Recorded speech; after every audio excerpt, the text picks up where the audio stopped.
Welcome into the OBR streaming network. This is a brand new edition of The React. My name is Brad Ward. The man next to me is the always fantastic Pete Smith. You can follow him on X at _Pete Smith _. What's happening tonight, Pete? Well, we got a little bit of news this week, and then, I'm just happy to be the background noise for all the people who are listening to us as they play NCAA 25, which I totally get. I would be doing it in that scenario too, so I'm all for it. Yeah, absolutely. That game is out and all the rage. We've got let's start with the news. Kickers, right? We love kicker stuff. And we've got a kicker signed to a 3-year deal for about $15 million. Is that right? I love it, right? It's an extension, so it's 4 years. He was on the last year of his contract. It's $15.9 million, presumably of new money, but we'll see what happens when it's actually out on the table. But I mean, if we follow just history here, they're going to lower the cap hit in the first year to practically nothing, which will actually, again, it's another one of the situations. They will gain cap room to roll over, and then they'll sort of use that rollover cap to pay for Dustin Hopkins in the future. So, it remains to be seen how much it will actually impact them financially. But Dustin Hopkins had the greatest season of kicking in Browns history. 8 for 8. From 50-plus yards. In his career, he was 50% coming into the year. I think he was like 14 of 28 or 15 of 30, somewhere in that neighborhood.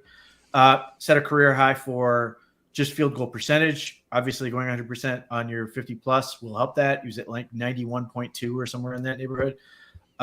And hit a number of just critical kicks, game winners, game extenders or in that neighborhood. And then had it not been for the hamstring injury that he suffered in the Houston Texans game, he was a virtual lock to set the record for points in the season, which, still held by Jim Brown. So that is all in Dustin Hopkins' first year after being traded for a 7th-round pick last year. And now they've,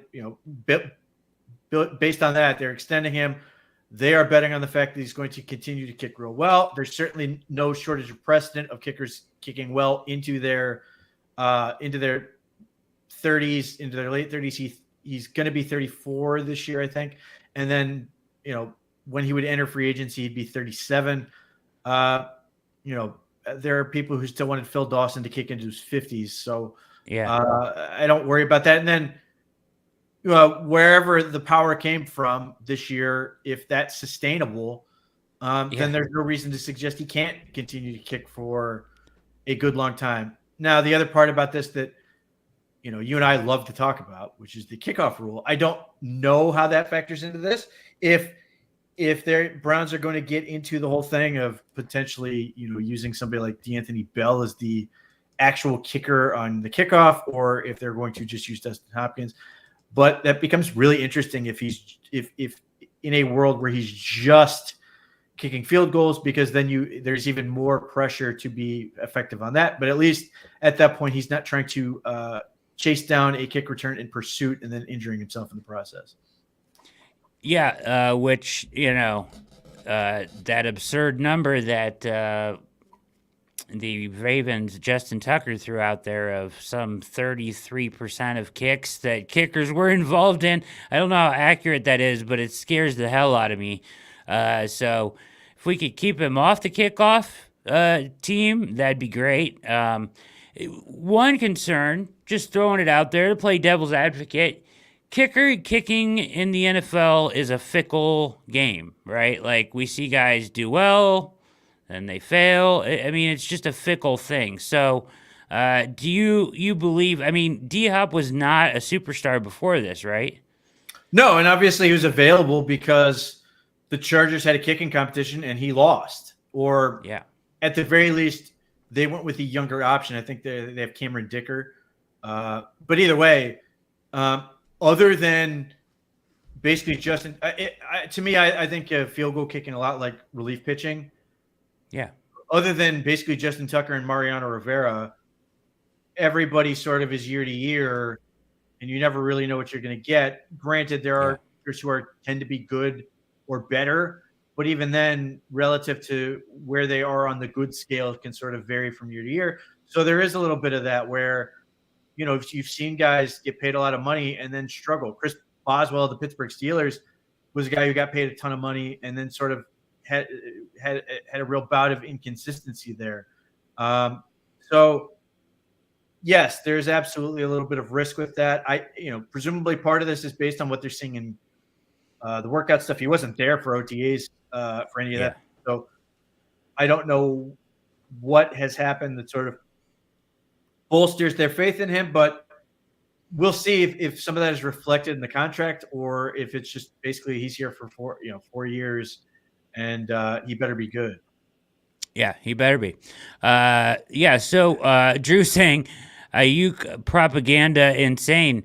Well, tune it, keep it locked here if you want some more Aiyuk propaganda. I'll tell you that much. No, I'm just kidding. We'll get to that later because we got Cooper later, so we'll save the Aiyuk propaganda for later. But kind of the story of, one of the stories of the last couple days, besides the kicker news, is Nick Chubb, right? So let's dive into this video from Dr. Jesse Morse, who is a frequent guest on All Eyes on Cleveland, and with his great reports on injuries and whatnot, started his own YouTube channel. Speaking of YouTube channels, hit subscribe while you're here, and make sure you take that moment. Just takes a moment. Casey, you should be over at the YouTube channel of all people. Follow Casey from Twitter on over to youtube.com/Orange and Brown Report, where you can comment and like and subscribe. Incredible video of Nick Chubb here. Let's throw it up and see what Dr. Morse has to say. Here with the injury experts, let's talk about this Nick Chubb video. You can see him here squatting what looks to be between 500 and 600 pounds, which is impressive coming off of a pretty significant ACL reconstruction within the past 9 months or so. Now, the ultimate question becomes, when will he be able to return to the field? And while this is an impressive feat, this is something that he did before his surgery, but this doesn't tell me how quickly he's going to be able to return. Why? Because I need to see him cut.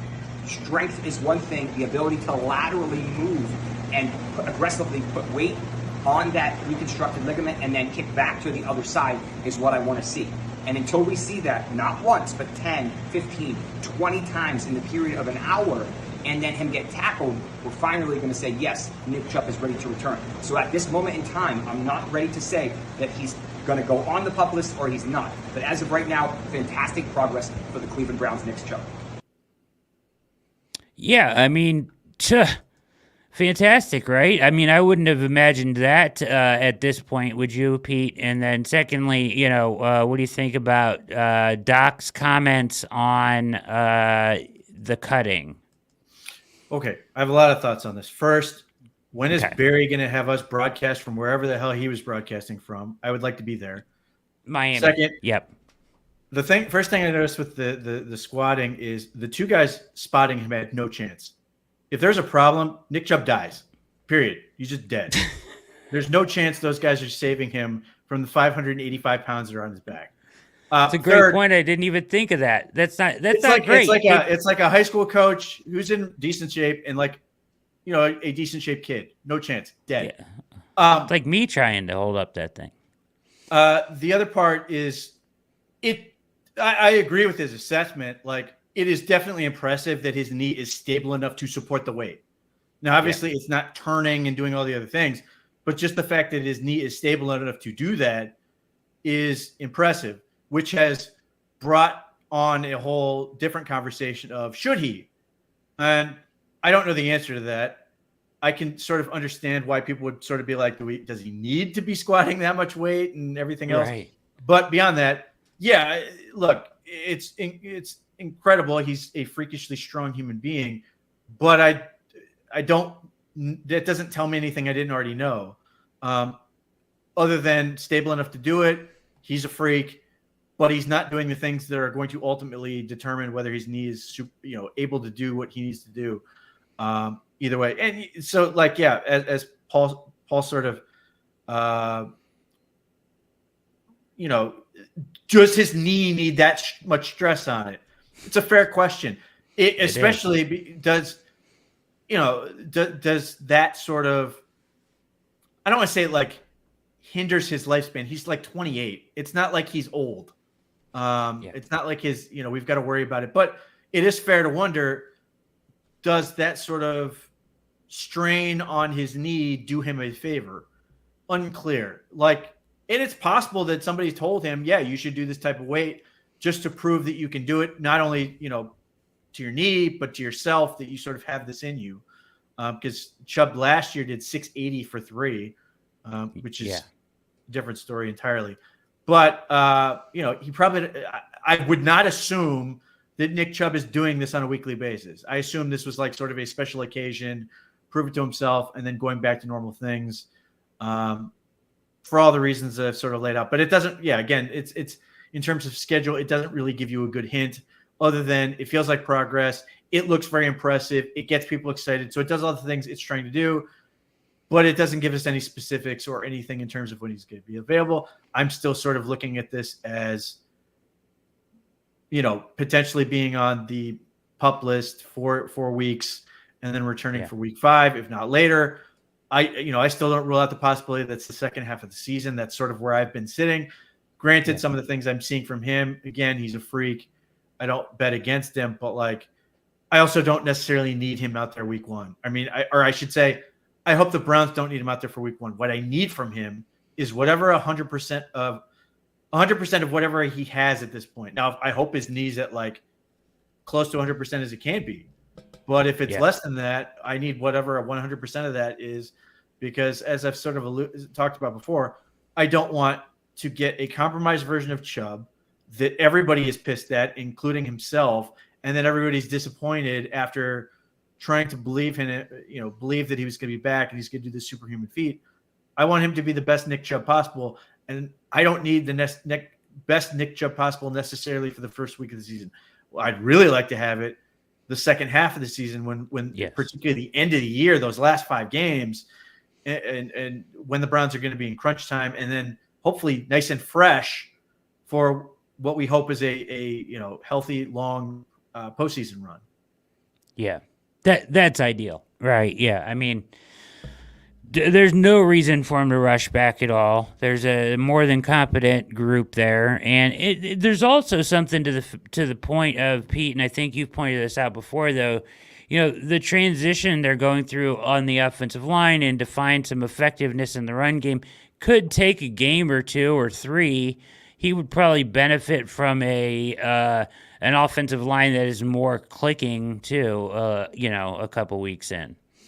It's to me, I know I see all these rankings and they see the Browns at number 3 or whatever. I think one of them had them at that high, and I understand why they say that, because you just look at Joe Bitonio is, to me, a Hall of Famer. Wyatt Teller is a really good guard. And then if you have 100% of Jack Conklin, you have another former All-Pro, 3 guys, you should be really good. But between Bitonio's health from last year, and I assume he will be fully healthy and back to being Joe Bitonio, but I don't know what Conklin's going to be this year. I hope like that would be such a huge boost to get 100% of Jack Conklin or 90% of Jack Conklin. But if we start getting into 70% of Jack Conklin, what does that really look like?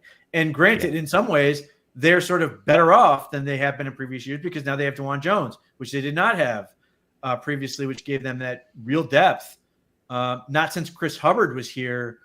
And even then, we weren't sort of counting on it. He just stepped in and played 3 spots and became this really valuable 6th man. But like we're going into the season saying, wow, the Browns have three NFL caliber tackles, even if we still have questions about Jedrick Wills, even if we have questions about DeJuan Jones as a run blocker, even if we're not sure about Conklin's knee, we're still confident saying there are 3 NFL caliber tackles going in.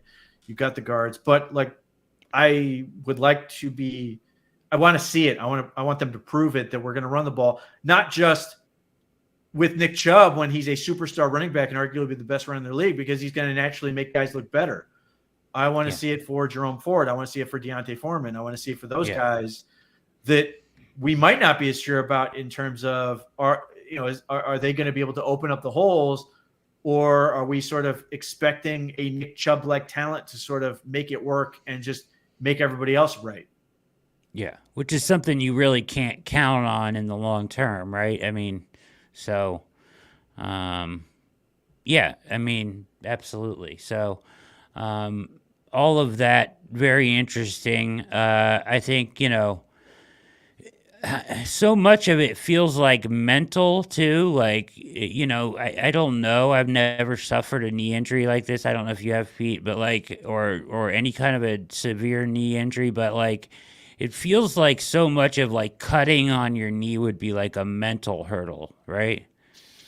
I mean, it is, but at the same time, like watching Nick Chubb sort of, when we watched the other video where he's like bouncing back and forth on that one leg, I'm sure there's going to be some amount of anxiety with that, trying to make, believe in it's right. But like, I think in part because Nick Chubb has done this before, unfortunately, he has experience with it. That's that true. He sort of has a good idea, even though he may not remember necessarily that process being as long ago as it was, but I think he has a good idea for what the benchmarks look like and what it felt to hit those benchmarks, even if he doesn't sort of vividly remember what it physically meant.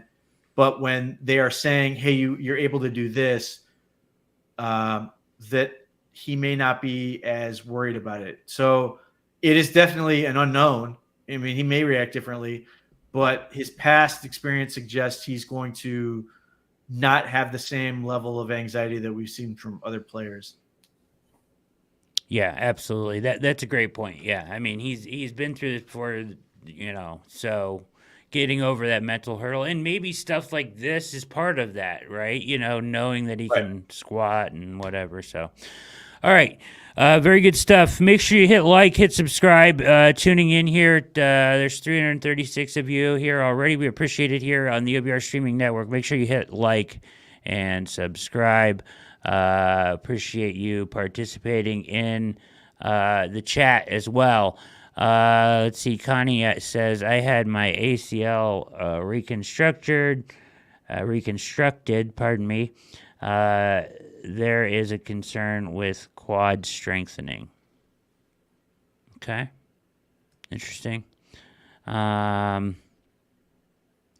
Yeah, so that looks good. All right, so listen, this is we've got a dandy of a show. These very interesting interview coming up here, done by it's clips of an interview. The full thing is way too long, but the Go Long podcast with Tyler Dunn got a very candid interview out of Wyatt Teller. So we have clips from that we're going to react to. Wyatt was very candid in this interview, and it's pretty interesting stuff. We're going to start with his Yeah, I don't want to, spend a lot of time on Baker Mayfield, but we'll start with his recount of Baker's exit here from his interview on the Go Long podcast with Tyler Dunn. This is Wyatt Teller, and we've got a couple clips from this interview, so it's good stuff too. So stick around. You about that transition because, like you said. I mean, I know Andy Janovich was the same deal. And Baker was beloved in that locker room. Guys loved Baker. Even in Tampa, it seems like he's had that effect, right? I don't know how to quantify it. He's a leader of men. Guys want to run through a wall for him. And it led to a division title for Tampa Bay. I mean, they're re-signing everybody. They're going for it. To go from that, I mean, it's football. We always say it. It's a human game. It isn't one on a spreadsheet with numbers. You guys loved Baker, and you go from that to Deshaun Watson. He's coming in off of all of his off the field issues. But what was that transition like? Like how did he kind of ingratiate himself to you guys as teammates? And was it tough for guys to see Baker I think that, let go like that when you loved him that much? Well, I will say this. I love Baker, and I think Baker has matured enough to where he would even say this. I truly believe when they were talking to Deshaun, if Baker, just said, "Hey man, it's going to be okay. I have one more year on my deal. Everything's going to be okay," and just played the next thing, I truly believe he still would have been the quarterback for the Cleveland Browns. I don't know. I don't know how every conversation went. I have no idea. But I'm just saying he was beloved in Cleveland. By the ownership, by the team, by the coaches, by the players, everybody. So by the fans. So I think that he should have let calmer heads prevail. I think that even he would say that, where he kind of got like, hey, look, this is disrespectful. And I have no doubt, but my mindset in the NFL is, and maybe this is because I'm an offensive lineman, they're always drafting. They're always looking to have your replacement. It's even if you play for 10 years in the NFL, it's good to have guys who are good behind you. And the way he viewed it was, wow, they're giving up on me. And I just truly believe that if Baker was like, hey, calmer heads prevail, I think he would still be the starting quarterback of the Cleveland Browns. That being said. All right. I tend to disagree, Pete. I don't know. I don't feel like they were going back to I don't feel like they were going back to Baker. But whether, he threw the fit that he did or not, I don't think they were going back to him. And secondly, I would just say, and certainly I respect Wyatt Teller's opinion, but, that's not a parallel comparison of drafting another offensive lineman or even trying to upgrade an offensive line and going out and courting Deshaun Watson with your owner across the country when you're the starting quarterback. They're not comparable. I sort of look at it like, well, one, if Mayfield didn't sort of react the way he did, I'm curious if the Browns don't sort of avoid trying to guarantee all the money and are just like, okay, fine, we'll give it our best shot. If he doesn't pick us, cool, we can go back and do it another year. I think the way, and this isn't just related to Mayfield, ownership was part of this too, making this worse than it needed to be. But in general, I have the same mindset as Wyatt Teller does, particularly in what I do with coaching. Like, it's cold outside. Like, when you're sort of locked into a spot and you feel like you're good, it's very easy to get entitled. And then when you're not, as Mayfield had to find out the hard way, it's cold outside. No, you suddenly you're suddenly a journeyman type where you're bouncing to Carolina, then to LA, and then you end up in Tampa, and like, it has worked out for him. He has found it, but like, he's lucky. He's talented enough that the teams were going to continue to give him shots, and it worked out that he was able to find Tampa. But like, it could have very easily worked out where he goes to Carolina, is a mess there, which is also an indictment of Carolina because Carolina is a horrendous organization. Yeah. Has the blip with the Rams, and you're thinking, oh, he's just going to stick with the Rams. But when he doesn't, so let's say he goes to another team. Let's say he went for the money, because the big thing I give Baker credit for is he signed for Tampa for less money because he wanted to compete for a starting job. He had bigger offers to go be a backup elsewhere, but he had the mindset, I just want to go and compete and play. If he had done that in Cleveland, I think it would have gone a long way for him. Ultimately, it didn't. We are where we are, but I can't help but think that if he handled it better and he got into this on the whatever podcast, Barstool, whatever.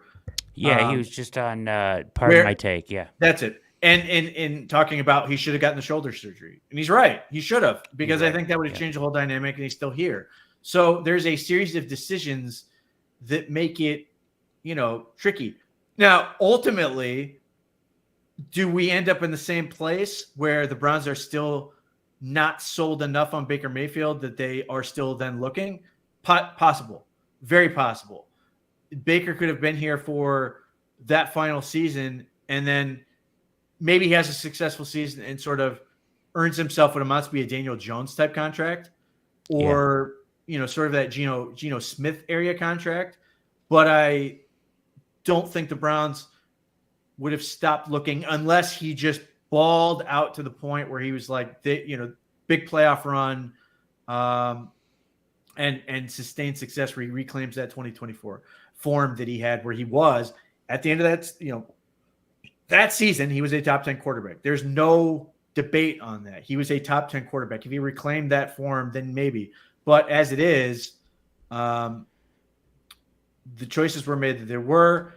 I think that Baker has ultimately found himself now adopting the mindset that Wyatt Teller has, where just compete, just keep working and get better, as opposed to getting to a point where you're entitled and thinking you're owed something because the NFL, the ultimate not for long sport,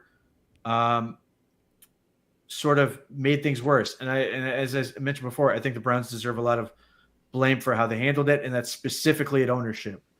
Specifically unable to. I think they were every bit as immature in that situation as Mayfield was, and ultimately put themselves in a position where I think they forced themselves to then guarantee the whole offer and make it so Deshaun Watson couldn't say no. And I suspect, I don't know if you'd say, I don't know if they're willing to admit, or certainly not publicly, that they wish they hadn't gone the route that they've gone with Watson, but I guarantee they wish they would have handled the situation with Mayfield better than they did, because then it forced them to do what they're doing. So you don't think, like, you think when the first time that Watson was like, Cleveland's out, right? You think that would have been it if Mayfield wasn't putting his foot down and saying, I'm not, asking for a trade or whatever, right? Yeah, I think Deshaun's in Atlanta. And they wouldn't have gone back in with the offer that they did. See, I just feel like, I tend to think that they were just all in on moving on from him. Like I feel like they felt like, because there was that friction between him and Stefanski. It felt like it was wearing a little thin in the locker room. I don't know. It just felt like it was the end of Mayfield, and that they were like, I kind of thought at the time that if it wasn't Watson, it was going to be somebody like, whoever. We would have failed, but like the guy that ended up going to Indianapolis because of the Watson, what's his name? Matt Ryan, or somebody like that instead. Possible. It could have been Kirk Cousins, and that would ultimately not end well. It's also possible that the Browns would have just gone back in the draft and done it that way, and at least at that point, Baker Mayfield can then compete. But ultimately, like I said, he should have gotten the shoulder. I mean, if let's put it this way, if Baker doesn't injure his shoulder at all, I think the conversation's different. But if he'd gotten the shoulder surgery immediately, I think the whole thing's different. but then like he made it worse because I think stress weighed on him. I think it weighed on the locker room because then now they're not winning, and it just made a bad situation worse. And that's why you end up in a situation where Baker Mayfield sort of had to grow up. Now it seems to have happened.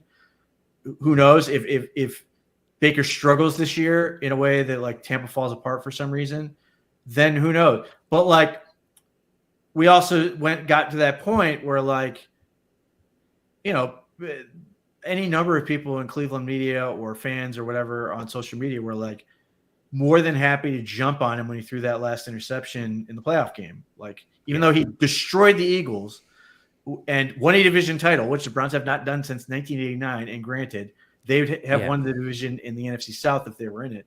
But still, that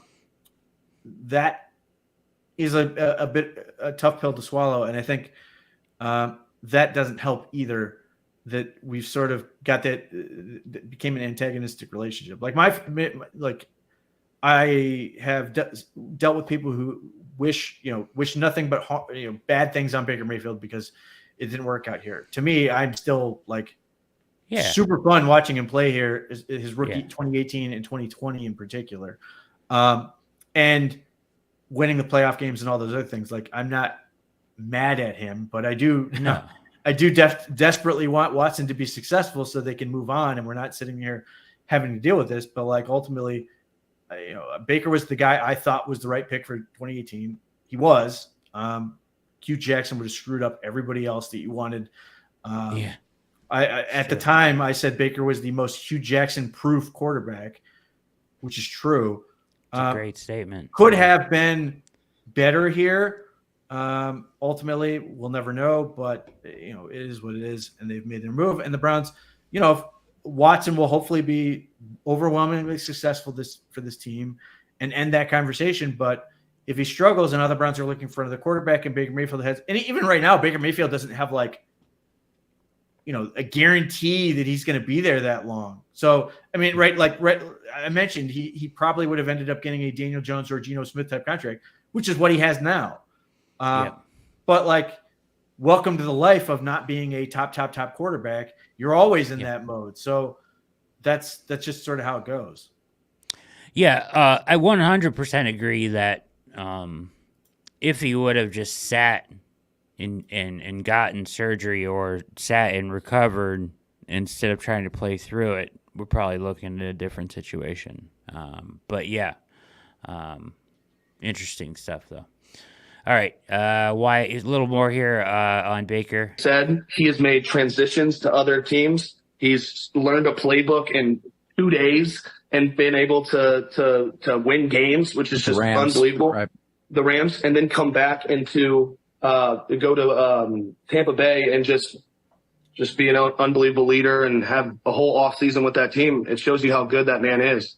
At the same time, though, I get Baker's point of view, Wyatt. Like, you don't want to be a lame duck. You're seeing Josh Allen get his deal in that class. Gosh, who else would have been right around there? I mean, that's Lamar's class. I guess he had his own contract situation. But you're seeing your peers get paid, and you just played with a torn labrum, right? I mean, his shoulder's all messed up, playing through it. I think when we saw each other there, that was that season, 2021. I'll never forget, you said something like, man, he's tough, but almost like too tough for his own good. Maybe Baker goes back, he takes a little time off, let that thing heal. He's trying to grit through it. But I kind of get his point of view. Like, man, I put my ass on the line for you. Yeah. Now show me the money if you believe in me. Yeah, I mean, it was just the wrong decision, I think, to try to play through it. Like, he clearly wasn't anywhere near himself, and he was doing his team and himself no favors at that point. It was almost felt like he was afraid to step off the field, like he had to play to try to earn the contract, and in retrospect, that kind of backfired maybe a little bit. Well, I think part of it was that he was sort of thinking he was earning the contract by playing through it. That he was willing to do all these things, and it was working against him. Yes, it's admirable, but that you're playing through this, but to the point where not unlike Odell Beckham with the stupid sports hernia that the Browns mishandled along with Beckham's camp. You had time. Like, you didn't have to do this. And, you would have been better off to do it. But he made the choice he made, and that's sort of where it went. And I think that's obviously where it started, the issue of dissolving the trust between the two sides. And it got worse because Baker's sitting there probably thinking, hey, man, I'm fighting like hell for you. I should be getting credit for this. Yeah. In a bottom line business, which, I don't take anything away from his toughness, but like that Steelers game at the end was just awful. I mean, it was painfully bad to the point where he made it very easy for them to be able to sort of to move on. Now, the part that I always thought was BS was the people who were mad at him for shutting it down when they were out of contention. Like, he was legitimately very injured, and beyond the shoulder, he had a knee and some other things that were going on with him. And I had no problem with him sort of shutting it down at that point. We just watched him awful against the Steelers, and you're like mad at him for not doing that again that last week, which I think was against the Bengals. I could be wrong. It was. And there was like this added resentment allegedly from teammates. I thought that was weak, but ultimately, like, the damage was already done at that point. You might as well. Do you agree with MC that the decision should have been taken out of his hands? Like, do you blame Kevin? It's not how it works. Like, it's just not. I mean, they could put him on like, you can't make him get surgery. You could put him on injured reserve, but then you're sort of creating an issue that you may not want to create. Like, ultimately, you're in a partnership at that point. I mean, that's like, we talk about this all the time as sort of a marriage. Welcome to it. Like, you're going to disagree and you've got to figure it out. And like, they can't like hold him down and anesthetize them themselves. Like, he has to be willing to do that. So like, their hands are tied a little bit, but maybe if they just said, no, you're going on injured reserve, that's the end of it. Maybe that would have been enough. Now, the one thing I would also point out, Baker Mayfield with a god-awful shoulder and everything else was still better than Case Keenum. Case Keenum sucked that year, and he went out and proved it against the Bengals. He could not play. Whatever he was doing in Minnesota was well over. He had nothing left. All these people were like convinced that Case Keenum, if he played the whole season or whatever, would have taken him to the playoffs. No shot. And that played into that. Like, there is an element of that where I think Kevin Stefanski also looked at it as a pragmatic thing and said to himself, he's still the best I've got, and I need to win football games. Like, it would have been interesting, given what we just saw this past year, different perhaps in year two, or that would have been year two for Kevin Stefanski. Yeah. Did he have the confidence to sort of make it work and do what he did this past year, where he went with 5 quarterbacks ultimately?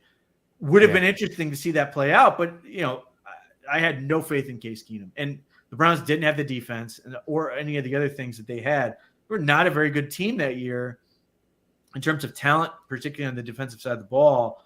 Got a good year out of the defense in spite of it. They were like 15th or whatever. But it was just not going to end well. So we are where we are. We are. All right, so this is clip number 2 from the same interview. Wyatt, this is Wyatt talking to Deshaun Watson, and this is good stuff too. Deshaun comes back, healthy, and I've seen him moving around, and when he plays well. You brought up Deshaun Watson. It's been a while since we've seen that magic out of him, and you ain't kidding. Early on with the Houston Texans, it just felt like he was playing at a different speed, the improvisation, the magic, just doing whatever he wanted to out there. He was right there with Patrick Mahomes, it seemed, as the future of the position, of the sport. Sticking to the football, obviously, but what gives you the confidence that Deshaun Watson is still in there, right? I mean, it's been a long time since we've seen Deshaun Watson play at that level, and injuries, and there's a lot that factors into. But what have you seen it? Are there times at practice when you've seen that version of Deshaun Watson? Like, what gives you that confidence? Yeah, no, I mean, I feel like in our games, I feel like he has had a really shitty run.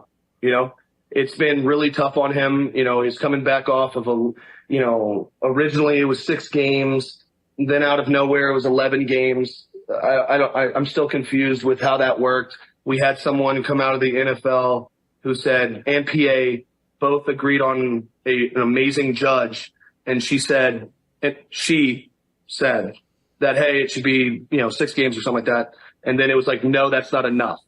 It's like, wait, if the NFLPA agrees and you agree on this woman, and then you don't agree with what she says, where's that? So I think that there's, just from the start, I think that curveballs have been thrown at him. But no, I mean, I'll tell you this right now. I've seen glimpses, I've seen flashes of it, of just absolute greatness. I know that putting a whole game together is really freaking hard, especially at the helm of quarterback. But even in the Ravens game, I mean, he was doing what he wanted to do when he wanted to do it. And that was, I mean, we saw with DTR, who's an amazing guy, great quarterback, good quarterback. He's just young, inexperienced, and that defense ate him alive. And it got into a passing frenzy versus that front. I don't care how good your offensive line is. That's not going to be a recipe for success. So, I've seen, and then we see the exact same defense. Everybody's out there again. And Deshaun does what he does, and we play really tight with an unbelievable team. And I would love to say, he has glimpses of Patty Mahomes. Patty Mahomes is once in a lifetime guy. I mean, he's insane, and he has great outlets. He has great receivers. He has a great defense. He has all these different things around him to make him better. But he is the truth. I believe that Deshaun has that. I truly do. I've seen glimpses of it. Putting a whole game together. I mean, it's tough. Putting a whole season together. Putting a whole stretch together. It's fucking hard, man.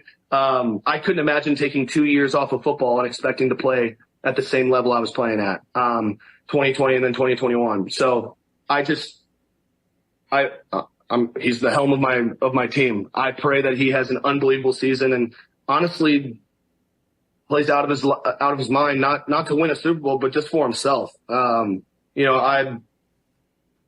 truly believe that he's, a great leader. I mean, sometimes, he's, I remember the first time I met him, he was like, hey, do you guys hang out? I was like, yeah, I mean, we do. It was COVID. It was a little weird. I mean, I was really close with Baker. My wife was really close with his wife, and Baker and I are close. So I hung out with Baker, but a lot of the guys couldn't, especially during COVID. You can't have any hanging out. So it's like, it's been tough. We kind of lost that culture of hanging out. And then all of a sudden he comes in and he's like, hey, let's hang out. Let's actually spend time together. And I know he does that with a lot of the guys. And, so he's a good leader. I mean, everything I can say is, he's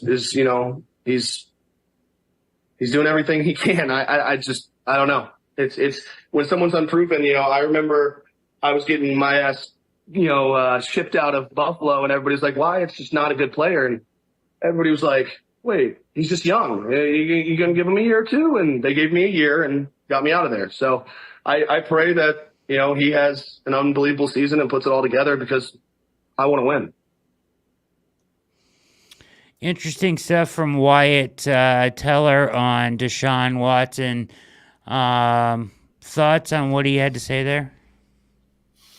Well, what I don't know is how much of that is when he talks about seeing glimpses or whatever in practice. I guess I don't doubt it, but to the extent of what that is, what is reality? What is you're really hoping that's it versus it actually is it? I've said all along, he just needs to stay healthy and play football. He needs to play games. I think if he does that, he'll ultimately find his groove. Will that be 2020 version? I don't know. I doubt it, but it could still be a very good quarterback that would be more than enough for the Browns to win a lot of football games, potentially compete for the division, all of those things. But it's got to happen. And last year, I'll give Zach Jackson of The Athletic a lot of credit. He sort of identified the canary in the coal mine, which is all these people were saying how great Deshaun Watson looked. And he was saying that he was very concerned about what they were seeing from the drop back passing game, that it just wasn't there. And then we got to the season and it wasn't there. So, or in preseason, really. Now, I think some of the stuff that Deshaun Watson is doing physically, and again, I've talked about this. I can't beyond.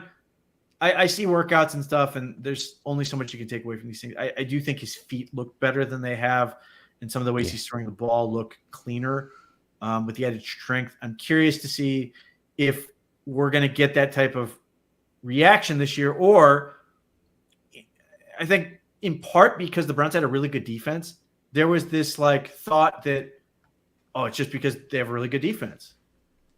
Yeah. Between not only the sort of expectations on Watson, but also the fact that he's got Amari Cooper and Jerry Jeudy and Elijah Moore and David Njoku and Cedric Tillman, like all these weapons, and not Nick Chubb. They can't just go, oh, we're going to turn around and hand the ball to Nick Chubb every time, like particularly in the summer, particularly in training camp. They're going to have to get a lot of work in the passing game and to get that. And if like, are we going to get a sense that they are way more comfortable, both in what they've done, sort of cater what Watson likes to do with, the big buzzword this year, choice routes, and all this other stuff that like that plays into Watson's wheelhouse, and more empty and more spread out looks and less guys staying in, all these things. If those things and him just being healthy and confident and feeling good are going to produce a feeling that like, he is like, this is really a thing and they're back. And then suddenly, please don't play him in the preseason. But when they come out against the Cowboys, that like, okay, like that's a guy that's going to like lead out, beat the Cowboys, 250 yards, a touchdown, even if there's a pick involved, but like stays healthy, protects himself, and just looks good. I think ultimately it will start to gain momentum and he will get more comfortable. Because even last year, we saw that at the end of each of his runs, he was playing the best football. Even if it had bumps and everything else, the second half of the Ravens game was his best football. Tennessee and Arizona in these games were good football. And then you get hurt, something would happen. Injuries. So if he can stay healthy, I think it will figure out. If he's not having to then deal with the variable of, well, I've got this pitching injury, or I've got a high ankle sprain, or whatever, that he's just able to focus entirely on what is the defense doing, what am I seeing, how can I get the ball out efficiently and quickly put it on my receivers to maximize their effectiveness. Like those are the things that like are going to suggest this is working. And if that happens, great. But I don't want to say Wyatt Teller's lying, because I don't think he is, but like it's just very difficult to really see that in shorts. Like, granted, we've seen clips of some incredible throws like down the field where it just throws like 40 yards rolling to his left, which is great. But we need to see it with the defense on the field. We need to see it where in a situation where he's able to be hit and he doesn't take stupid hits, that we get a more consistent product. Question for you. Just kind of popped in my head while you were talking about him. There was this like, so there was this big like kind of buzz around, oh, Deshaun has a really great feel for defenses. Like people would like clip his post-game press conferences in Houston, and as he was breaking down what he saw and all this stuff. You remember those clips, right? And there was this this kind of thought that, man, he just processes stuff really well and really fast. That is, I think there's some question too, as if we've seen any resemblance of that since he's been back in Cleveland. What do you think about thoughts on that? Like, did he lose that in 2 years of not playing? No, I think part of that is speed of the game and just understanding. Like the thing that Deshaun is very good at, which is very frustrating, is that he's very good at understanding why he just threw the bad interception he threw. He can tell you exactly what the defense was doing and what caused it. Like there are plays where you're like, I didn't make this play. I saw A, B, and C going on, and this play didn't happen. Like he sees it, but it's some of the stuff that we've heard him and Quincy Avery talk about, where just be a game manager and not try to make the $230 million throw every time. There are going to be opportunities. The pass to Amari Cooper against the Ravens, where he makes that like 18-yard comeback in the middle of the field, was a $230 million throw, but most of them weren't. But they looked clutch, so to speak, because of the pressure, because of the scoreboard, because of the fact that they're on a road. But like, I just want to see him trust his guys and get the ball out of his hands. Yeah. As he does that, you're going to see the other things happen. As he does that, you're going to see defenses have to adjust to that. And it's going to open up more opportunities. And like, partly because he hasn't played enough and partly because he's putting added pressure on himself to be that guy, you are not letting the game sort of flow. And just extend the drive. Just keep the drive alive, because it's really hard to do that when you go 3 and out over and over and over. Or you're just, you talk about the slow starts and these type of things. Just find a way to keep the drive going and let the game sort of come to you a little bit faster, so we're not waiting until the third and fourth quarter for you to get up and running. And, some of that is on coaching and getting, we talk about the easy plays that they need to create for him. I think that would go a long way. But like, ultimately, he's got to trust in himself. More than anything, he's got to trust the offense to what it's trying to do, trust his teammates, and not feel like he has to be a $230 million quarterback every play. If he does that and just takes what the defense gives him, it's going to lead to success. Take the profit, move on, and let's go. And like, some of this was really bad luck. You could argue the Steelers Open was a really bad luck with the pick six, and the Ravens game was really bad luck with the pick six. But like, there's got to be a better way of getting into the rhythm quicker to sort of allow him to get that feel of the game, where it doesn't feel like now he needs to be the franchise quarterback on every play. And I think those are the things that the Browns have to sort of investigate and figure out, because defenses that are good were able to create problems for him early, and then it would snowball. Yeah, it's interesting. All right. This, I think this would be the last one from the Wyatt Teller interview. This is him talking Bill Callahan, pardon me, mind games and whatnot, and just kind of the relationship he had with meetings with Bill and Scotty Peterson, or Scotty Peters, not Peterson, Peters, who I absolutely love. Great coach, technician, stud. And he's with the Patriots now. And I remember him being like, hey, what are your goals and everything like that. And we just kind of gotten on a tangent. And he's kind of wired similar to me. Maybe I'm a little bit more talkative than him, but he's just, kind of that MMA wired guy. And I just remember him being like, saying all this different stuff. And I get to the point where I'm like, coaches had a lot of right guards that have been all pros, Pro Bowl guys. And who says I can't? And it really started with that confidence and that thought. And then I start practicing. I don't think, coach thought I was going to be very good. I remember, kind of going into the game, him sitting next to me the night before the game. And he was just like, look, man, whatever happens tomorrow, it's going to be okay. If I have to take you out in the second quarter or the third quarter, it's going to be okay. And, I'm just thinking, like, I've started 16 games in the NFL, coach. Like, I've been here, not week one, but I've been here, coach. And I just remember coming out, we get up absolutely obliterated by the Ravens, and I ended up having a good game.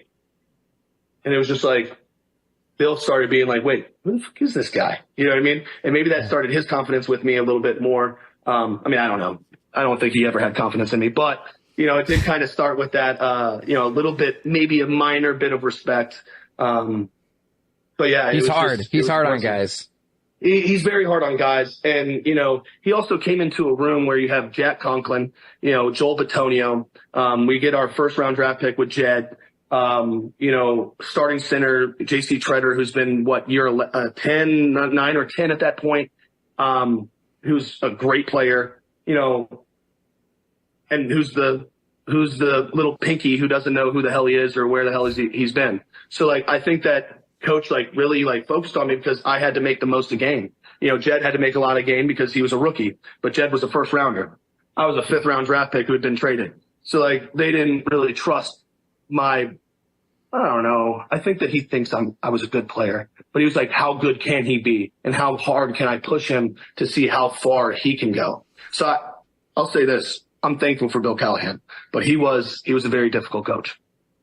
Yeah, I remember talking to you about him back in 2021, and man, you got the sense back then it's a different. I mean, all offensive line coaches got something to them, right? You can go right down the list. Yeah. Even off the field, there may be one out there with the 49ers who has done a thing or two, and yeah, right. People can Google that themselves, and if they want to even the Bills have one of the best offensive line coaches, Aaron Cromer, and there was the incident with the beach chairs a few years back. But I mean, he's one of the best, right? I mean, there's a reason these guys are offensive line coaches, and they keep getting jobs, right? Like in a way, it's almost like NHL coaches. Like an NHL coach gets fired, but he's going to get hired right away, and he might even win a Stanley Cup the next year. I also feel like you said it, like offensive line coaches, you want someone who, no offense, is a little gritty. You know what I mean? Like that's the offensive line. And Bill, while he's one of the most intelligent men I've ever met, he's got some hardness to him, but he's also very kind. I will also say that there's times where Bill is unbelievably kind. When we're talking about family, unbelievably kind. Knows my son's name, has reached out multiple times. It's just, it's also like, hey, when I was at my lowest, coach, I think you kept on pushing, when I was barely afloat. When was that? Like, when was he really hard on you? I mean, he's been hard on me my entire career, and I'm thankful for it. But I remember 5 days after my son was born, sleeping in a hospital bed, and this might have been 2022. So I'd been going through injuries like a madman after playing every snap in 2021. So like, it was weird, very weird year. I think I'd just been paid in 2021 or 2022 or something like that. And this was post that or whatever. And we were playing on Christmas. My son's born December 19th. We were playing on the 24th. So 5 days later, I might have gotten one good night of sleep that entire week. I want to be there for my wife because that's when football's all said and done. That's the person that I am still gonna, be focused on. No offense, football is going to be done. I'm not going to be worried about who the Mike linebacker is and what his tips and tells are, what the 3 technique does with his backside foot to see how much weight he has on his hand and what that means. I'm not going to be thinking about that anymore. I mean, thinking about how I can keep my wife happy and not spending all our money. No, I'm kidding. But you know what I mean? It's just like, hey, how can I what's the Starbucks order for Carly? Yeah, exactly. Got to rein in those Starbucks orders. Black iced coffee with extra ice. Easy. Oh, she's a keeper. She's a keeper. Easy. But, no, and I just remember like, being up every couple hours, maybe getting 3 to 4 hours and sleep at night. And I mean, I didn't miss any days, but I mean, Bill knew this. He knew this very well. We go out, Christmas Eve, negative 18 degrees, right, wrong, or indifferent. We can't run the ball. So we start passing the ball. We start passing the ball in negative 18 degrees. Amari Cooper, unbelievable receiver, has absolute just stick of hands. He's dropping the ball. His hands are frozen. It's impossible. And plus, we're trying to pass block when, no offense, defensive linemen have to use their forearms, which is a little bit of a bigger piece of meat than your fingers trying to grab. So it's just getting into the problem. And I remember going into that meeting, and this was after even, I think 2 weeks, 3 weeks prior, my Achilles heel. My calf, I think I minor strained or something like that. So I'm coming back off that. And I just remember him just being merciless, just tearing me down and being like, you're not giving any effort. You're not running after the plays. You're not doing this. You look soft. And it was just like coach, man, I'm with you, man. I want to play better too. And I wish that we ran for 455 yards and you would have been happy. We would have won by 21 points, but that wasn't the case. So like, why are we even pushing it more when, I do nothing but work hard for you, coach. I do everything I can. I do everything I can for this team. So I'm getting confused. I'm like, do I suck? Like, am I literally that lazy? Like, cause I take coaching as very serious. If coach says, hey, you're talking too much. Oh, shut the hell up. Hey, Wyatt, you're not running hard enough. All right, run harder. Hey, Wyatt, you're not getting length or your hips through the block. I'm going to do that, right? That's the coaching. And I think that it was very tough. And I think that, after that season, Bill in our exit interviews was basically saying that I'm not a very good player. And I'm like, thank you, coach. I appreciate you. Yes, sir. I mean, even after last year, I played 100% of the snaps. Actually, I didn't. Game 17, I was able to sit out for the first time in my career for a good reason, which was just an amazing feeling. So I played 98% of snaps or something like that. And I played more snaps than any other offensive lineman or I think guard in the league. I think we were averaging like 75, 80 plays a game, and I played every game. So it's naturally going to happen. And it was just like going into that meeting, I'm like, all right, Bill and I have come to a conversation. We're going to communicate well. And it was just like, why we have, and I know why he does this. He's playing chess. We're playing checkers. But I will say this. Bill wanted me to work extremely hard in the offseason. And if he comes in saying, you're the GOAT, you're the greatest of all time, you're the man, he's afraid that I'm not going to work hard. Petey paints a different picture. I mean, I guess I don't know Bill Callahan or where he paints a pretty harsh picture. I mean, you can't argue with the results, I guess, but he paints a pretty harsh picture of Bill Callahan and the way that he treated him. I mean, even after last year, it's not clipped here, but he does go on to talk a little bit about the new coach too in the interview, in his relationship with Andy Dickerson and how it's different and it's enjoyable because he feels like they're working together and it's not so adversarial. What did you think about all that? Well, yes, Andy Dickerson is like the polar opposite of Bill Callahan in terms of how he approaches it. Andy Dickerson is a guy who wants part of this is being younger, but also just being a very collaborative coach. He wants it to feel like you and I are in this together type thing. Bill Callahan doesn't care, and he wants to keep guys off balance for the sake of keeping them off balance. So that they are sort of unsure, that they've got to keep pushing, that they're trying to earn his respect, which is more sort of an old school way of doing it. He's been great with it. So it's hard to argue, but I could also see where Bill Callahan would sort of wear on you after, 4 or 5 years or whatever it's been.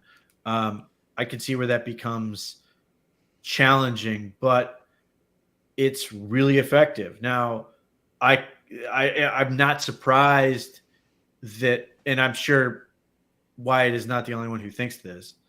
I'm sure there are a lot of offensive linemen who are really happy, not that Bill Callahan is gone, but that they did hire Dickerson for this exact opposite thing, that it feels like more in line with this. Now, some of that, I think, is a product of having been coached by Bill Callahan in the right ways. In other words, Bill Callahan pushed them so hard to be, so good and so, efficient with technique and be consistent in all those things, that it makes it easier to transition to a guy like Dickerson and make it smooth. In other words, I don't think Andy Dickerson's going to have to beg anyone to work.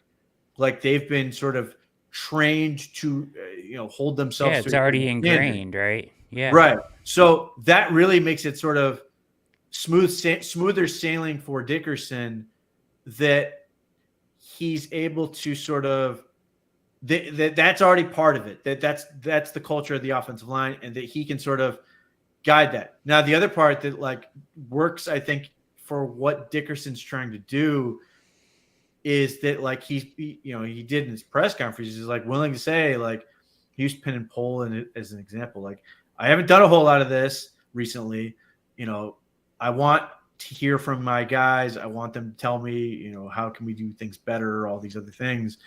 And I think, again, in part because they had Bill Callahan, like, they can legitimately offer meaningful feedback that's going to be good for Dickerson, who has certainly coming from Seattle, had worked with what were rookie tackles on the offensive line, that, like, he has a lot of real bona fide veterans that can sort of help him along in a way that I think it will benefit him, but ultimately it becomes beneficial for them. That sort of like, now they aren't sort of guessing where they stand in a certain thing. It could work out really well for them, that they sort of feel more like he's got our back, as opposed to keeping them on their toes. Yeah, it's just so hard for me. Like, and I know, that is the old school approach, right? For a lot of coaches, is just, to just lean on guys until they can't be leaned on anymore, and then even go further. But, like, they're talking about an offensive line room, to his point, that was pretty much full of veterans, like, after last year. And he, in his exit interview, he's giving him a hard time. You know what I mean? That's just crazy. After even, like, last season, you would think, like, at some point you would garner a relationship with him. Like, you wonder if he treated Joel the same way. You know what I mean? I assume that he just thinks Joel is perfect, but that's my assumption. Joel, no, I imagine it's a similar deal, maybe different. I think part of it is just because of how Wyatt is. I think it might be Wyatt, that, like, to work him, whereas Joel is a more I think, like, Wyatt Teller is a sort of a louder person in general. I think Joel isn't necessarily quiet, but I think he's more sort of a little bit more reserved and intellectual, and that same thing where he can sort of figure out what Bill Callahan's doing in a way that he's probably not taking some of this stuff as seriously as maybe Wyatt does. Wyatt's a little more emotional, which is fine. Again, it can be really good for him, but I'll be curious to see if Wyatt has a better season, in part because he is an emotional guy and feels like being more supported is going to be better for him. Like, part of me thinks Joel is one. I think Joel could play for anybody, but I do think Joel's sort of, the way he carries himself sort of allows him to be very coachable by anyone. Yeah, and you do think too, the best coaches coach each player different according to their personality, and to your point, being a more emotional guy and a guy that I'm sure that it has more of an effect on a guy like Wyatt, the mind games and the stuff like that, than it would a guy like Bitonio, to your point. So maybe he's just pushing the right buttons there. You know what I mean? So interesting. Either way. You're watching The React on the OBR streaming network. If you're watching over on X or Twitter, hop on over to youtube.com/Orange and Brown Report. Make sure anybody that is tuning in, just takes you a second. It doesn't cost you a dime. Just hit that like button, hit subscribe as we continue to grow our channel here at the OBR. We're going to finish up tonight with some Amari Cooper stuff from the Ultimate Cleveland Sports Show. And we can get into some of that Aiyuk propaganda while we're at it here. So let's dive into this one here.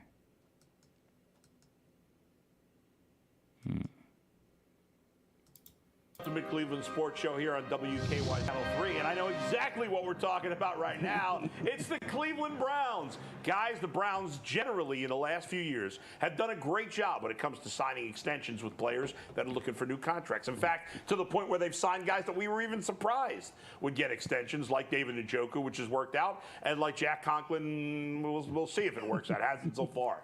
But One guy who is not satisfied at all and is very frustrated with his contract situation is Amari Cooper. He's been a great Brown. In fact, he's the only player in Browns history to have back-to-back 1,000-yard receiving seasons. The only player in the history of the franchise. But the Browns haven't taken care of him yet. Earl, are you concerned? Yes, Bull, I am concerned. You know, Andrew Berry is my man's, and, you know, I'm all for Andrew Berry usually standing on big business. But when you look at the Cleveland Browns wide receiver core, you cannot afford to stand on business with Amari Cooper, especially with so much at stake in the 2024 season. We spent the first hour and a half going back and forth talking about Deshaun Watson, expectations for the Cleveland Browns. And in order to help Deshaun Watson get the most out of him, you're going to need Amari Cooper out there. But furthermore, when you make that trade for Jerry Jeudy and you sign Jerry Jeudy to that contract extension, I'm under the assumption that you do that because you know you have Amari Cooper in that locker room. And Amari Cooper can do a lot to help Jerry Jeudy become a better pro, a better route runner, just a better guy all around on and off the football field. And if you're going to do that, I think common sense says you keep a guy like Amari in the fold. I'm on record saying 2 years, maybe $52 million, I think is a good deal for Amari Cooper because he has been highly productive. But you got to make sure that you get him in here and keep that dude happy. And listen, I'm the colonel of Project Stockpile, the general, and Project Stockpile. Forgot its we've already name. allocated the funds for it. It's already there. There's no way we can go into this season without Amari Cooper because now you're leveling stuff up. Now, if you don't got Amari Cooper, you're asking Jerry Jeudy to be a number one receiver. We actually All right, I'm going to stop it right here because I pointed this out to you is when I sent you the video, right?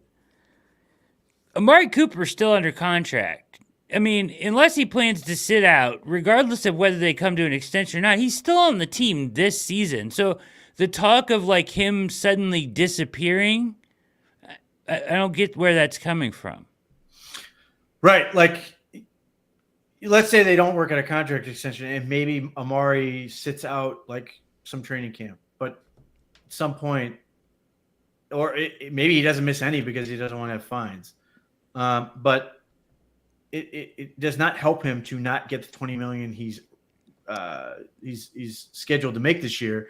It doesn't help him to not play. It doesn't help him to sort of take himself out for a season and then try to enter free agency.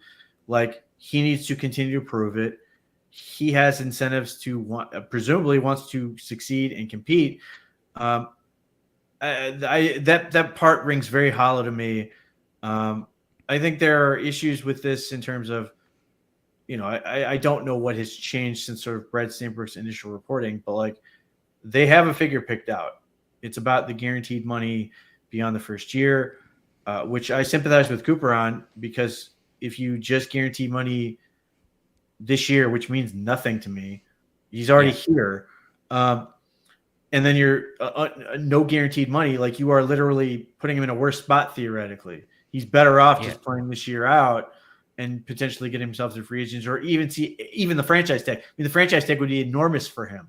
Probably be about $25 million. So that part is meaningless to me. Do they have incentive to get it worked out? Yeah. So does Cooper. I mean, both sides have reason to get this deal done, but like it's, we are a week from veterans reporting as we are recording this. Yeah. I'm not worried about it. One, deadlines tend to make deals. And two, I think both the Browns and Amari Cooper understand what's at stake here. I don't think they're going to play this out any longer than they have to, understanding that it's mutually assured destruction if they just don't, if they make this antagonistic and Cooper's sitting out and he's not working and all this other stuff. It makes no sense for either side, but it's July.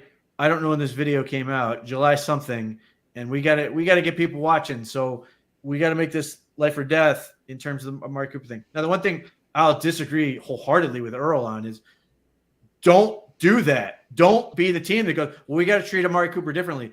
This is how you ended up with the Deshaun Watson contract that you are certainly can work through, but you're not really happy about. Yeah. This is how you end up with bad contracts is you start making exceptions for guys. The Browns should work the way they work. and trust that process. That is what's been very successful for them. They have made themselves into an attractive organization where where players are saying, I want you playing Cleveland. I want to stay in Cleveland. Wyatt Teller made this whole big thing about he never wants to leave Northeast Ohio. Now, I don't know about after his playing career is over, but at least for his playing career, he never wants to leave Cleveland. You have a lot of guys like that, in part because of how Andrew Berry handles his business. Don't be stupid and suddenly make bad promises because you are chasing, because your window is open longer than this year. You are going to have to make decisions. And if this is going to hang out here longer and there's no deal done, I'm picking up the phone and I'm calling John Lynch. And I'm finding exactly how much he's willing to go. And if Aiyuk gets him to lower his price even a little bit, if it's like that second round pick and Cooper and whatever, or third round pick and change, or find a way to make that deal done. Like that is I don't think Amari Cooper's agent feels that. But there's a world where you might start feeling a little bit of pressure if there's some sense that Aiyuk's camp feels maybe positive about the possibility of going to Cleveland, or that there's ongoing conversations and it's not immediately no, they're asking too much and we're moving on. Like if John Lynch starts lowering that price at all, understanding the situation he's in, all of a sudden we might get a deal done because Amari Cooper's sitting there going, "Woo, I'm good. I want to get it done." Or he's perfectly content to go to San Francisco and has a contract worked out with him. Either way, I'm good. Give me Brandon Aiyuk, and I'm set. But I think we are way ahead of where this becomes a problem in July. Let's say he misses 2 weeks of camp. Would not be good. But Cedric Tillman gets 1 million reps at that X spot. I don't hate that. Like, I know what Amari Cooper is, and yes, I want him to get reps with Deshaun Watson. I want all these things to work out. But, like, I'm also not panicked that Amari Cooper, the super professional guy who understands, I don't expect that he's going to suddenly show up to camp in a couple weeks with an extra 20 pounds on him, and then we're sitting there going, oh, my God, what happened? Like, these are not concerns I have. No, he's working for sure. And yeah, I mean, it's just worst case scenario. And to your point, I don't think it ever comes to this because you're right. It is mutually assured destruction. They both, like, to force him to play in a prove-it year with no guaranteed money on his deal where an injury would be devastating and probably could potentially end his career, right? Like, with no money on that. And he has to prove it before he goes into free agency at age 30. Is the farthest thing from ideal, and you wouldn't think your agent would put you in that position, or you don't want to play in that position, and the Browns don't want to play without their number one, so into the future, or even into 2025. So they're both have pretty big reasons to come together on an agreement. However, if you do call his bluff because he is asking for too much, or you aren't just going to your point about what Earl said, just treat him differently and throw money at the problem just because it's Amari Cooper, and you want to call the bluff.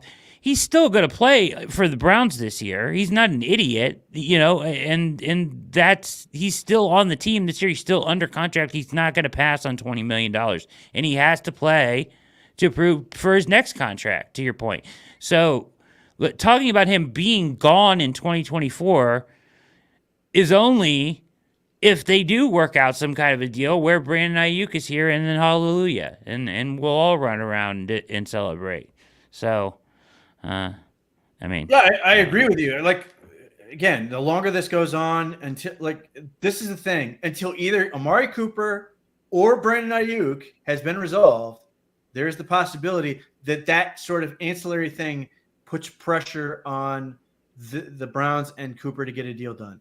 If like the 49ers come out and trade Aiyuk to the Commanders or something, then fine. Like there's not any sort of additional pressure, but like there's, as long as this is hanging out there, or potentially if CeeDee Lamb comes out and says, I want to trade, he's another one where like, I love you, Coop, but I would happily send you back to Dallas. Now I don't know if Dallas is really interested in that since Jerry threw it away because he didn't get the jab.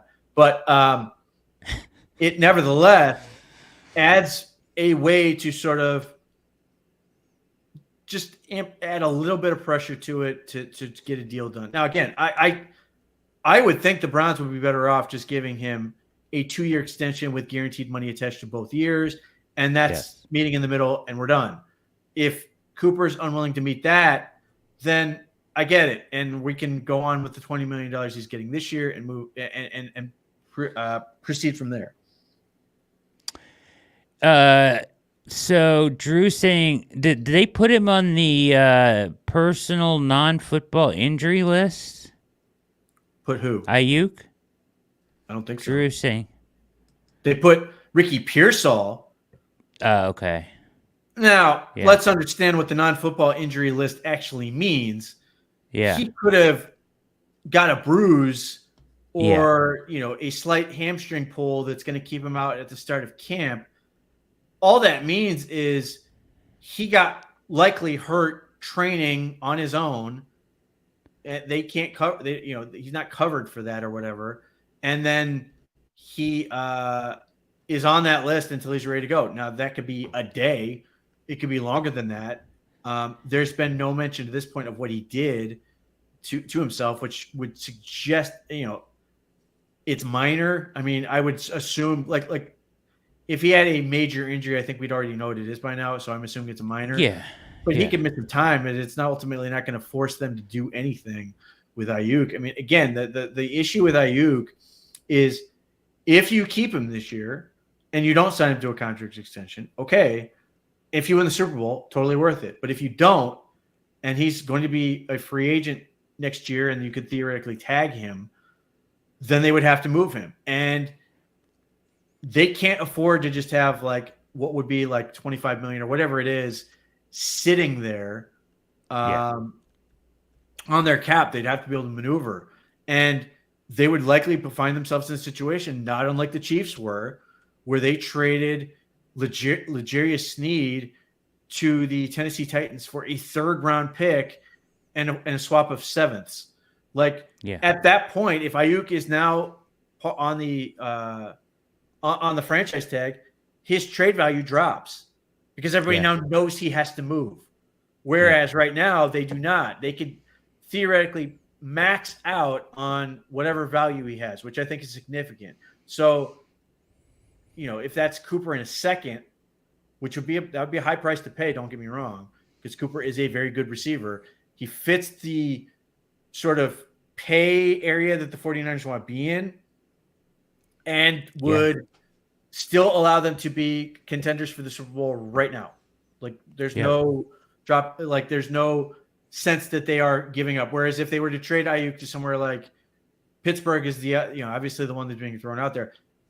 I would imagine Pittsburgh's basically just sending picks back, which are great, but they aren't going to help you win anything this year, which would be a really disappointing feeling if you're the 49ers fan who's sitting there going, we are so good, we're ready for the Super Bowl, and we just gave away our best receiver for picks that we can't use. Like, that's a tough spot to be in. So, unless I find out Ricky Pearsall is now down a leg, I don't think that necessarily changes the dynamic there. If we're talking like he's on injured reserve, okay, then maybe that changes. But like right now, nothing. Even just so he officially put in his trade request, right? He announced to the world that he would like to be traded, which which we already knew. A way for him to put pressure on the 49ers publicly, which may or may not mean anything. Yeah, but it also kind of, to your point of all the ancillary things that are kind of putting pressure on Cooper and the Browns, that kind of maybe amps it up a little bit, right? I mean, to the extent that like now there's this thing out there that could theoretically, with Cooper's contract being what it is without an extension, is 100% tradable. There's no money attached at all. Yeah, the Browns would pay the $3.67 million, which is already on the cap anyway, that they sort of maneuvered there. The straight $20 million gone, nothing attached to it. Like, as I've talked about this, if the Browns were to do this trade and get Aiyuk and then extend Aiyuk to that $120 million contract or whatever it is, they would do what they did with all the other guys, lower that cap figure for the first season as low as possible, and probably have some like a $5 million bonus of some sort attached to it. The Browns would gain cap room, and use that to roll over and keep going. So yeah, there is a lot of upside for that, both in terms of allowing the Browns to keep their talent, how they would like, and then like I said, the 49ers get what they want, which is a very, very good receiver that still allows to compete potentially for the next couple of years. So we'll see. Again, if you're asking me, do I think that's a likely scenario? No. But if it does just put a little bit of pressure on Cooper to get a deal done or whatever, or the Browns just come up and offer the 2 years.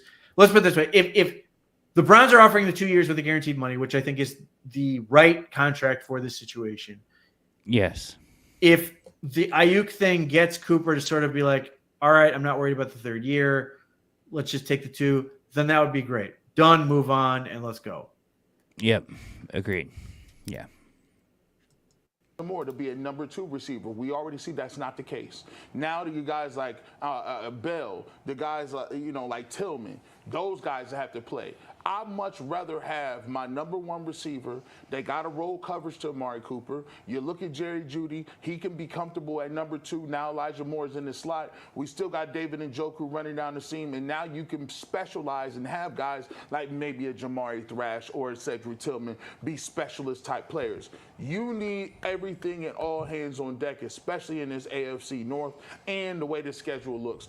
Game 1, when Tom Brady is calling the game, I need Amari Cooper out there flanked out right, getting ready to receive these touchdown passes. So, guys, I'm not worried about Amari Cooper holding out because I'd just be very surprised if he did that. That being said, I'm with you. Amari Cooper, to me, and maybe obviously some people would disagree, is the most important player in this offense not named Deshaun Watson. Wrong. He is a star. He's a Pro Bowl player. He's the best receiver in the history of this franchise, even though he hasn't. All right, you said wrong. Yeah, it's wrong. David Njoku is the most important player on the offense, not named Deshaun Watson. Yep. I mean, straight up. If the Browns, if Amari Cooper stubs his toe, the Browns have more receivers. They can plug Cedric Tillman in there and lean on Moore and Judy to do the things, particularly in the middle of the field, out of the slots, those type of things. If David Njoku goes out, you're just basically saying, all right, tight end, we'll see you next year. That's it.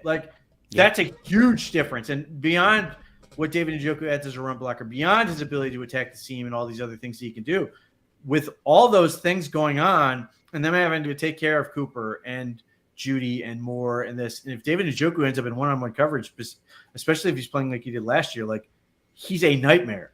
And if he's taking 2 guys, if 2 guys are having to watch him, whether it's zone or some sort of bracket look, then he's opening up space for everybody else.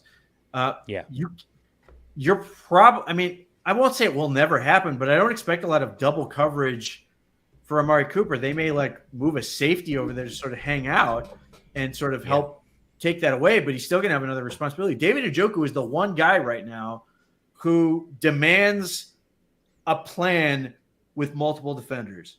You can't just go. Maybe there's a team out there that has a guy, maybe the Ravens have somebody that could do that with all their safeties and Kyle Hamilton, this, that, and the other. But in general, and they didn't use it. Obviously, week 10 last year, they didn't use that answer because he torched them. There are not very many people who can stop that. The tight end position has become such a huge part of the game that we saw 4 special tight ends in the final 4 of last year. Everything else. Amari Cooper's phenomenal. He's saying he's the best receiver in franchise history is insane. Paul Warfield played for this team. Stop it. But beyond that, if with David Njoku being important, Amari Cooper's phenomenal. And as I will give Bull credit, he's saying he's not worried about him holding out. I don't either. But I would just point out, the Browns play the Cowboys on September 8th. They'll be fine. You don't think I want to go out there lined up and Tom Brady's making the call that with Amari Cooper to his right. Yeah, that happened September 8th. It's July 16th. You don't think it'll hold out, though? It could. I'm not going to say it won't happen, but the fines might be punitive enough that it's not worth it.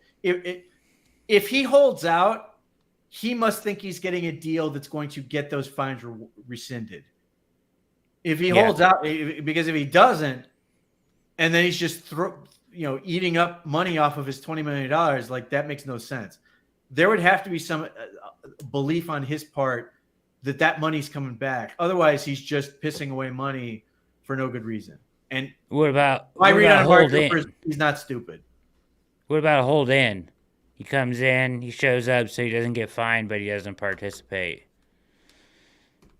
I guess that's possible. It doesn't seem like it's likely, but I mean, it's good.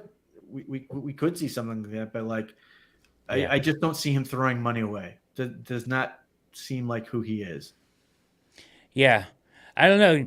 Just him not showing up to minicamp made me. He's serious about it, right? You know, I mean, that's that's kind of a holdout, right? So, but I guess training camp. I know the money is more punitive. But the new thing to do is to do the hold in, right? You show up, maybe you do some individual drills, but you refuse to participate in any team stuff or whatever. And again, if that happens, I'm fine for a couple weeks. Like, oh well, yeah, I'll get through it. Like, we'll get through it. Cedric Tillman gets a lot more reps. He needs them. I'm more worried about being ready to go for week 1. I think Kareem Hunt did that, right? He did a hold in the 1 year. So he did, but I think he still participated. Just basically said, give me more money. It did not go as well as he hoped. Not as effective. They also have to be probably better. He may have sat out like a day and then basically said, screw this, I'm going to practice. Yeah. Very good. All right, we'll finish up this video here. Been here very long, and he's by far their best player on offense. Now, Nick Chubb but he's coming off injury. But I got a million running backs, and I believe in the NFL these days, you win by throwing the football. You win by putting up big numbers on offense. If Deshaun, we argued, as you said in the YouTube version of the show, about how important Deshaun Watson putting up big numbers is. Mm-hmm. Well, I think one thing we're all in agreement: if Amari Cooper is not healthy and playing the full season, it's going to be hard for Deshaun Watson to put up big numbers. Amari Cooper is the man in this skill position group.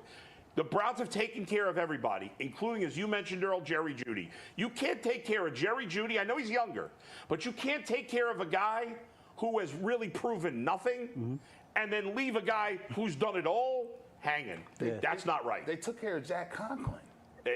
He's been injured for the most part of 2 years. You took care. He was again, all 3 years ago. Conklin's not younger, though. Yeah, it's 3 years ago. Take care of Amari Cooper. Pay him what Jimmy Haslam has shown us, that he doesn't care about the cap and he doesn't care about money.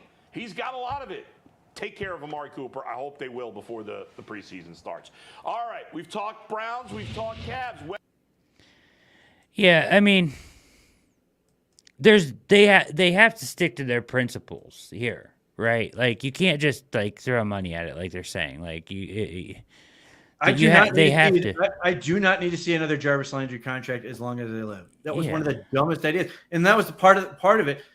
They, there was an element with that where they were trying to sort of convince people that it was okay to sign in Cleveland. Fine, like but they had been doing that. They did it with Paul Kruger contract. Did it with a whole bunch of these player contracts. You're sort of like. And got nothing back for it. Like, don't get into this sense of this is why fans don't run the team. Like, they will convince you because somebody will always try to argue that the Browns should go all in this year. And like they did, this past year, Browns should have gone all in. Well, it wouldn't have gone very well because you lost half your team. And yes, they were overachieved in this, that, and the other, but they were not a Super Bowl team. Like, you want as many bites at the proverbial apple where you can just get hot at one of them and make your run. Right time. You don't want to put all of this. And the Jets are the shining example of why you don't do this, because the Jets are not going to be good. They may be competitive, but I do not believe in the Jets. No.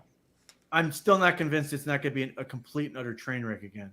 But that's the choice they made, where they put it all in on Aaron Rodgers, who plays 4 plays, tears his Achilles, and suddenly you're like, that's our season. They go 5-12 or 6-11 or whatever it was.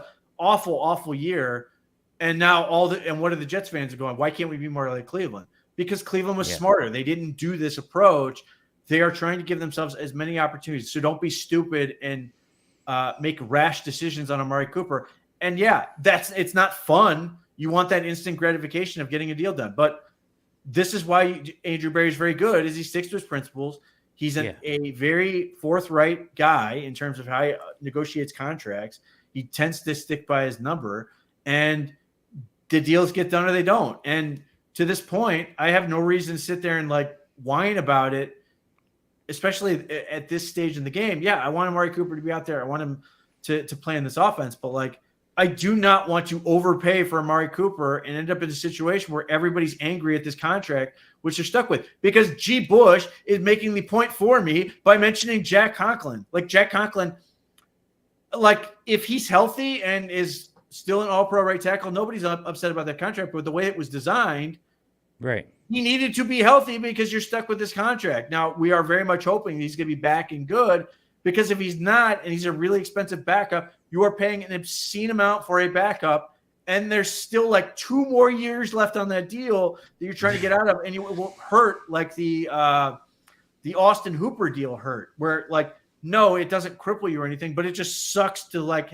lose that contract, or to sort of have to lose on the contract. So stick with what got you here. This is what they've been able to do, and if you have to, you can make a move, make a trade potentially, but I expect this will get worked out. And this is no different than the consternation over Kevin Stefanski's contract extension. Why isn't the deal done? Why? What is wrong? What does this possibly mean? The Browns are going to lose their head coach.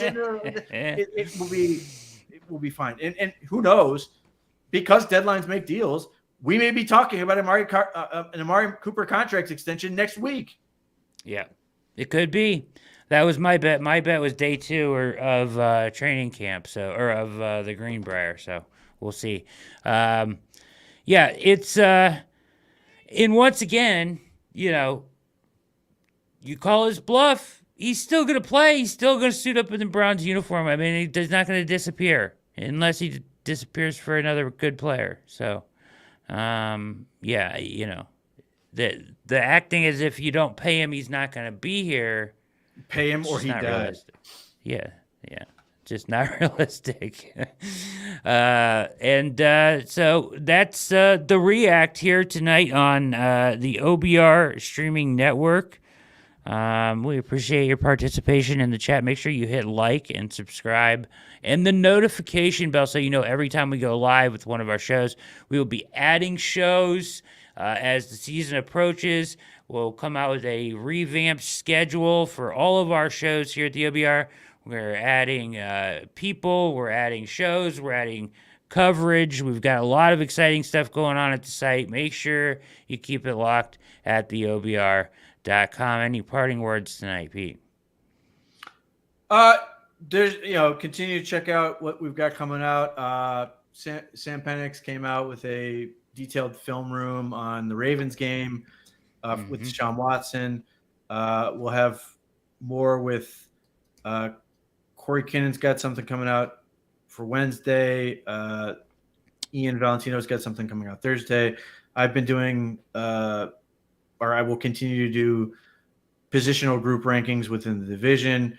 So there's a lot of stuff as we lead up into the season. There's plenty going on in terms of getting – sort of building the excitement until training camp gets going, and we're all, eagerly anticipating that in an efficient, injury-free training camp. That is that's what we're getting this year. That's absolutely going to happen, and no one is going to get hurt. Everybody's only going to get better. No one's going to get worse, and that'll be it. From your mouth. Very good stuff. And with that, we're going to get out of here. So once again, keep it locked at the OBR. Hit like and subscribe on your way out. For Pete Smith, my name is Brad Ward. This has been another edition of The React. We are out.